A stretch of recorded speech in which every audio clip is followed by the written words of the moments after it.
ঠিক এই মুহূর্তে পৃথিবীতে প্রায় 15,000 নিউক্লিয়ার বোমা আছে।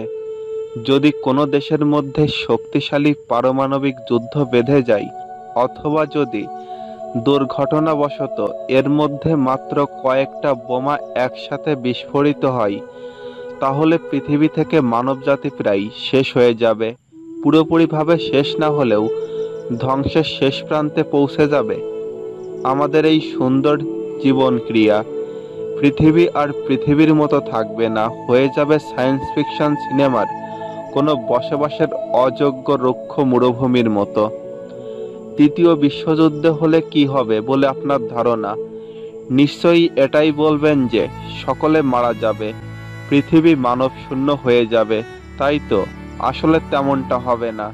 তৃতীয় বিশ্বযুদ্ধ সংগঠিত হলেও 4 ধরনের মানুষ বা প্রাণী বেঁচে যাবে।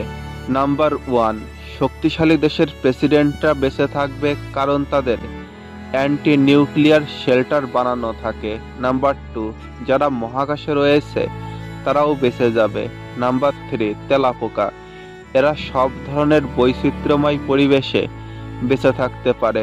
নাম্বার 4, পুরো সুইজারল্যান্ড দেশটির মানুষ, যার সংখ্যা আনুমানিক 82 লক্ষ। শেষের পয়েন্টটা অবিশ্বাস্য মনে হলেও কথাটা কিন্তু একদমই সত্যি। কিন্তু কেন বেঁচে যাবে সুইজারল্যান্ডের মানুষ? আজকের ভিডিওতে থাকছে সেই সম্পর্কে।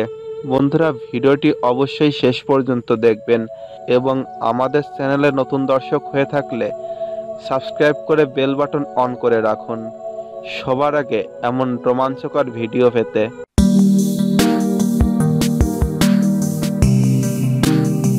প্রথমত, যে কোনো বড় ধরনের প্রাকৃতিক দুর্যোগ অথবা নিউক্লিয়ার বিস্ফোরণে সুইজারল্যান্ডের মানুষরা বেঁচে যাবে তাদের ভৌগোলিক অবস্থার কারণে। এর চারপাশেই ইতালি, জার্মানি ও অস্ট্রেলিয়া রয়েছে। আপনি যদি ইউরোপের মানচিত্র দেখেন তাহলে দেখতে পাবেন ইউরোপীয় ইউনিয়নের সাথে এটার মিল নেই। এটি ইউরোপিয়ান ইউনিয়ন থেকে সম্পূর্ণ আলাদা একটি দেশ এবং 2002 সালেও এটি ইউনাইটেড নেশনের সাথেও জয়েন করেনি। সুইজারল্যান্ড এমন একটি শান্তিপূর্ণ দেশ যেখানে গত 200 বছর বা তারও অধিক সময় ধরে কোনো যুদ্ধ বা অন্য দেশের সাথে কোনো প্রকার গণ্ডগোল হয়নি। এদের শেষ যুদ্ধ হয়েছিল নেপোলিয়নদের বিরুদ্ধে 1815 সালে। এদেশের প্রতিবেশী দেশ জার্মানি, ইতালি অনেক উত্তেজিত দেশ, যারা কিনা যে কোনো যুদ্ধে অংশগ্রহণ করে। গ্লোবাল পাওয়ার র্যাঙ্কিং অনুযায়ী সুইজারল্যান্ড পৃথিবীর 37তম শক্তিশালী দেশ।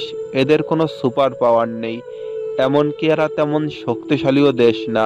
তাহলে সুইজারল্যান্ডে এমন কি আছে যে এরা কারোর সাথে যুদ্ধ করে না এবং এদেরকে কেউ আক্রমণ করে না? সুইজারল্যান্ডের দক্ষিণে রয়েছে সুইস আলপস মাউন্টেন। এটি সুইজারল্যান্ডকে দক্ষিণ পাশ থেকে নিরাপদ রেখেছে। এদেশের উত্তরে এবং পশ্চিমে রয়েছে জোরা মাউন্টেন। এটিও ফ্রান্স থেকে সুইজারল্যান্ডকে নিরাপদে রেখেছে। সুইজারল্যান্ডকে তাদের উত্তর পূর্ব দিক থেকে হামলা করার সুযোগ সবচেয়ে বেশি। এজন্য তাদের যে কোনো রকম আক্রমণ থেকে বাঁচানোর জন্য প্ল্যান তৈরি করে রাখা হয়েছে। এই প্ল্যানের নাম দ্য ন্যাশনাল রিডপ্ট। সুইজারল্যান্ডের প্রত্যেকটি পুরুষের 170 দিনের জন্য মিলিটারি প্রশিক্ষণ নেওয়া বাধ্যতামূলক। এরপর তারা মিলিটারির জন্য রিজার্ভ হয়ে থাকে এবং তাদের রাইফেল তাদের সাথে দেওয়া হয় বাসায় রাখার জন্য। এতে করে মাত্র 72 ঘন্টার মধ্যেই 2 লক্ষ সৈনিককে যুদ্ধের জন্য প্রস্তুত করে তুলতে পারে তারা। এছাড়া এখানকার রাস্তা, ব্রিজ, সুড়ঙ্গ এমনভাবে ডিজাইন করা হয়েছে যে একে রিমোট দিয়ে ব্লাস্ট করে দিয়ে পুরো সুইজারল্যান্ডে ঢোকার রাস্তা বন্ধ করে দিতে পারে। এরকম প্রায় 3000 পয়েন্ট রয়েছে যেগুলো চোখের ইশারায় রিমোট দিয়ে বন্ধ করে দেওয়া যায়। আলপস মাউন্টেনে প্রায় 26,000 বাংকার বানানো হয়েছে যেগুলো সহজে দেখা যায় না। এখানে অ্যান্টি এয়ারক্রাফট গান, অ্যান্টি অ্যাটাক গান এবং মেশিন গান রয়েছে। এই বাংকারগুলো এমনভাবে বানানো হয়েছে দেখলে মনে হবে এগুলো পাহাড় বা জঙ্গলের পরিত্যক্ত বাসাবাড়ি। তাই এই দেশটি শত্রুপক্ষের কাছে একটু জালের মতো। তাই সুইজারল্যান্ড অনেক ভয়ঙ্কর পরিস্থিতিতেও নিউট্রাল রয়েছে। সুইজারল্যান্ড একমাত্র এমন একটি দেশ যারা নিউক্লিয়ার অ্যাটাক হলেও তাদের পুরো জনগোষ্ঠীকে শেল্টার দিতে সক্ষম। এদের এই শেল্টারে একবারে 114% লোক জায়গা দিতে সক্ষম।